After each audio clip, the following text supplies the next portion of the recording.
It's very humbling to understand that you are part of the whole. You are not the whole of it. It is important because it helps us to also let us respect the perspective of other people. That just because I see it like this doesn't mean this is the way every other person see it. Because every other person is not just exactly me. They are also them. Just like I can claim Yes. to see it, they can also claim to see it. Only that they are seeing it from their Yes. perspective. I'm seeing it from my perspective. The reason I use the Enneagram in relationship coaching, almost everyone, by the way, uses the Enneagram for personal growth, and it's an excellent tool, maybe the best for that. But I use it in relationships as well because it's easier to have respect. And I'll go a step further. I think we also need empathy.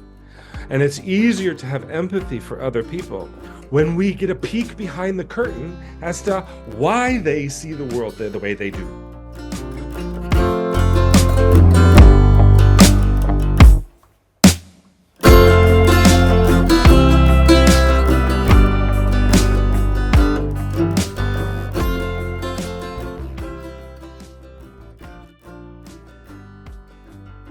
Be a heart-centered person. She's a 2, like I mentioned. She loves, she supports, she reads people's emotions, she knows what they're feeling even better than they do. I'm a head-centered person. I think about the world as data and I analyze it and I like systems. So we all have strengths, but we all have deficits because of this relationship between the kinds of intelligence that we use. And when we have these moments of solitude and these moments of growth, knowing who we are, knowing the thought patterns we fall into, knowing the self-talk that we use, knowing what triggers us are all opportunities for us to grow and become more whole. Because while we fall into the pattern of one of those 9 personality types, it does not sum up who we are. We are capable of all of those aspects of being human, but much of it requires practice. A lot of it's uncomfortable, and knowing how to get from where I am to where I want to be is something the Enneagram can give us insight into. There's a lot there, and they are There's really a lot there. I'm sorry. I knew there would be. Of course, we're not going to let it go like that. We have you, so you are going to have to help us, and you are going to help us navigate it. It's very important, and I think it's also help us to understand the personality that we are talking about now at the end of the day, and also relationship. No, if a relationship is even part of what you mentioned there, relating with other people, and I think we have also made mention of that even before we knew of this powerful instrument. That you don't live all by yourself alone.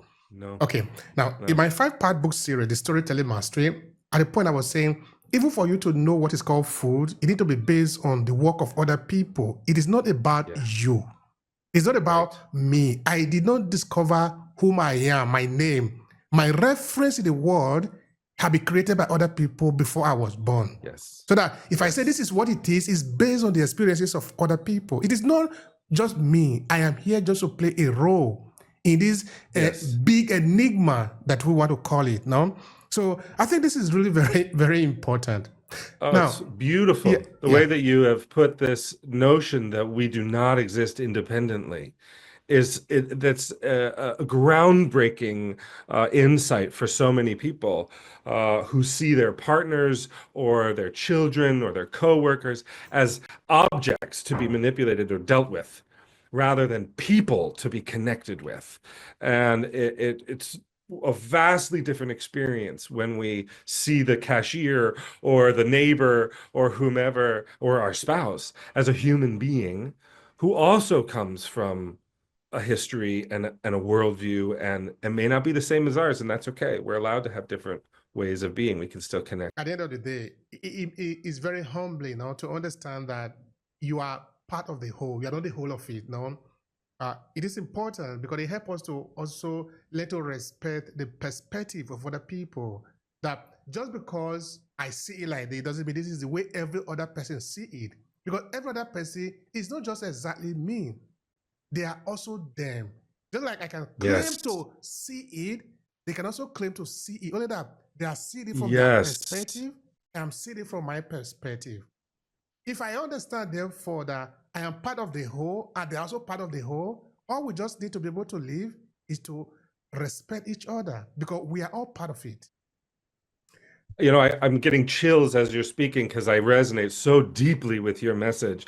And the reason I use the Enneagram in relationship coaching, almost everyone, by the way, uses the Enneagram for personal growth. And it's an excellent tool, maybe the best for that. But I use it in relationships as well because it's easier to have respect. And I'll go a step further. I think we also need empathy. And it's easier to have empathy for other people when we get a peek behind the curtain as to why they see the world the way they do. And when I learned the Enneagram, my wife and I had been married for 12 years, I think. And all of a sudden, all of our conversations changed. All of the way we fought changed. All of the way we parented changed. Because for the first time, I was like, oh, I understand where she's coming from. It doesn't mean I condone it. It doesn't mean I believe the same things. It doesn't mean I agree with it. But it does mean that there's an internal logic and a consistency, and what she believes and how she sees the world and what she wants is valid in her little system of personality. And this peek behind the curtain, there's a moment with almost every couple I've ever worked with of the jaw dropping, being like, that's why my spouse is the way they are. And all of a sudden there's space for empathy. All of a sudden there's this compassion that's natural in the heart. And it's a beautiful, beautiful thing to witness. Thank you so much for that.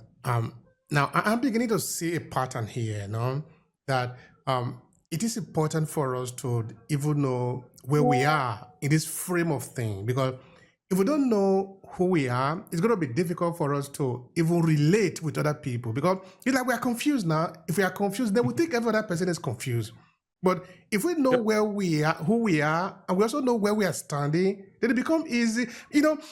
When you want to lift out your hand to reach out to people, you need to know what are you standing on that you want to lift out your hand to reach people. Because if you are standing on a dead wood that is going to break any moment, if you lift out your hand to raise somebody, the wood will break. You both of you are going down. Go.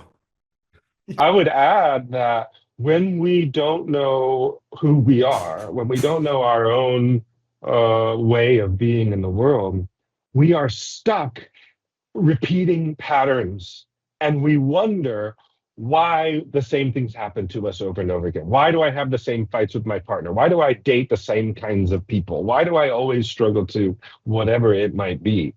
And without that introspection, that self-awareness that we grow and learn from our personality type, we really don't have another choice.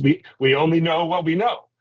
When we are made aware of what our triggers are, why we do the things we do, how we talk to ourselves, which pushes us in certain directions over and over again, that awareness gives us the chance to make a different choice.